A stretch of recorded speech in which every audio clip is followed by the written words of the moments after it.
Richard is my first name. When I got into radio, I thought my last name was kind of awkward for radio.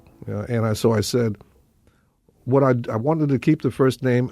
This is what I did literally. I went through the phone book and all the S's because I wanted to have the same initials.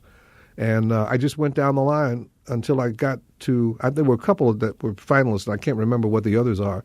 But Richard Steele sounded right. You know what I mean? It sounds like a superhero. Right. That's what they tell me all the time. People said, "Oh, that sounds like somebody in the comic books." You know what I mean? Richard Steele. But that's how I got it. I just went through the phone book. I went down the S's. Until I came across a couple that I thought really fit, and Richard Steele sounded great. I said, I'll go with that. How did you get into the world of radio?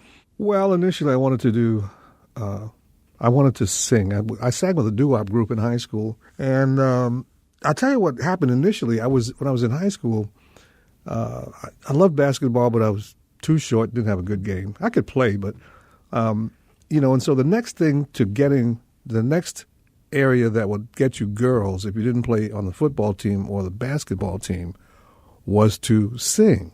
And I found that out, and I said, "Oh, okay, that works." You know what I mean? So we used to get together and harmonize in the lunchroom, and we were pretty good. And Are you a tenor? I was the lead, second tenor, and I led most of the songs only because we sang songs by a group called the Spaniels, and my voice range was right in the range of the guy who did the lead singing. So I did a lot of lead singing, which was cool because a lot of the girls went,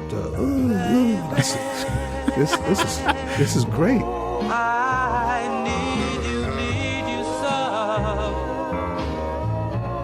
I'll never let you go. I'm interested in the logic of how that works. So you'd meet up with your friends, you go through rehearsal. Yeah, well, what we actually did initially was it was lunchtime, and we found out we all had an interest in doo-wops, and I've forgotten how we got together. I think we were all in the school choir. Okay. And we all got to be friends. One guy the bass singer lived down in the next block from where I lived, and we were best friends.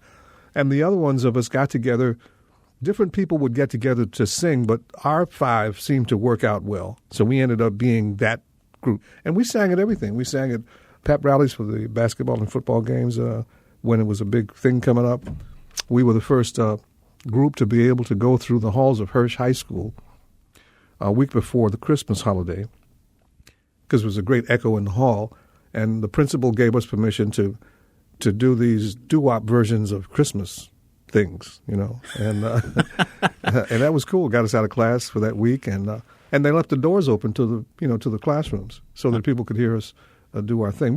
What made that unusual was that this was Hirsch High School, 1959, 1960, and that the school was in transition racially, and the principal was very strict, and to allow that was just very unusual. We were happening. It was like being on the basketball team.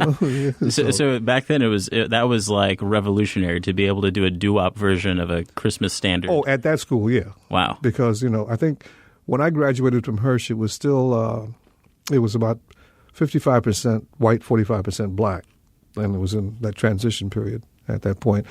But the principal was very strict, and so to do something like that was unusual. Like when they had the annual, it wasn't called a talent show, but it was the annual review.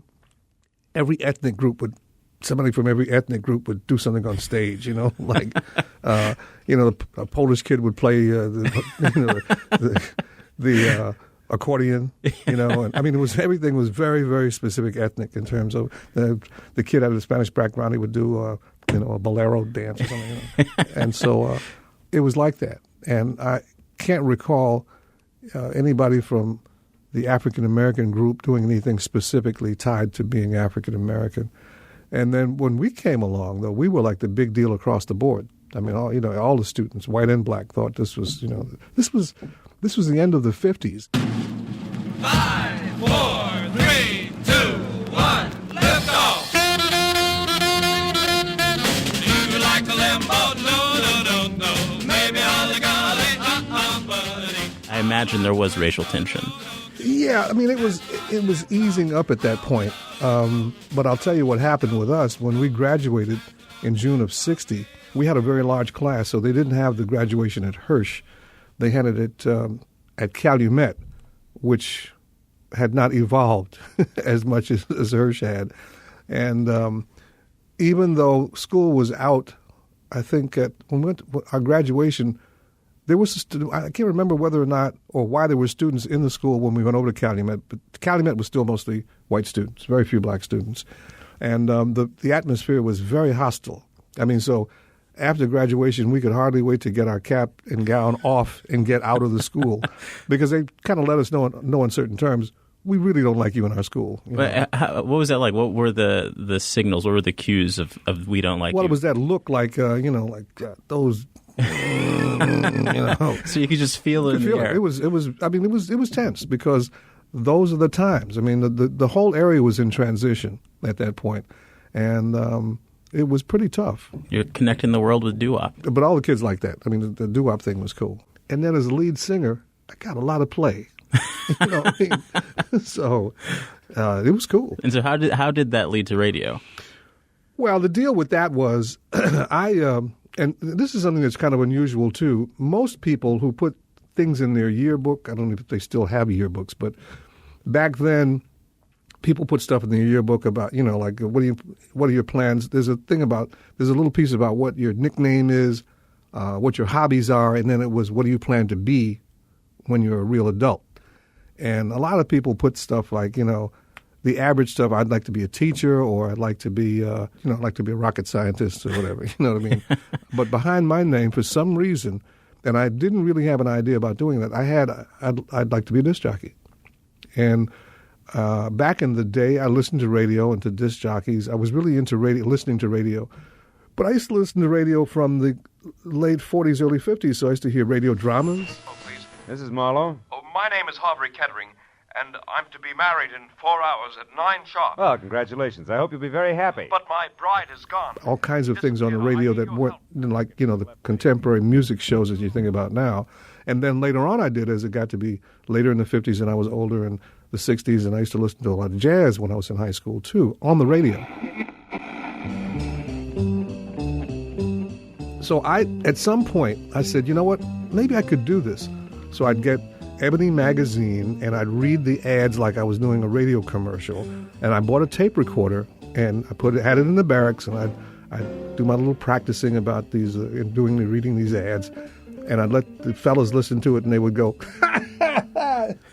yeah, right, you'll be a radio person. Right, sure. Do you remember one of the ads? Or no, the style of the ad? The ad, ads in Ebony were, for hair care products and some other things like that. And so I try to read with some emphasis and style and all that. And that was that. So I did that, got out of the military after 4 years of service, went to a radio school. I was living in New York. I didn't come back here, lived in Brooklyn. And after about 2 years of sending tapes out and trying to get hired, I got hired. But what is the disc jockey sound like? What year was that when you really tried to focus on Well, actually, when I did that, when I got into it, it was in 1968. So it was.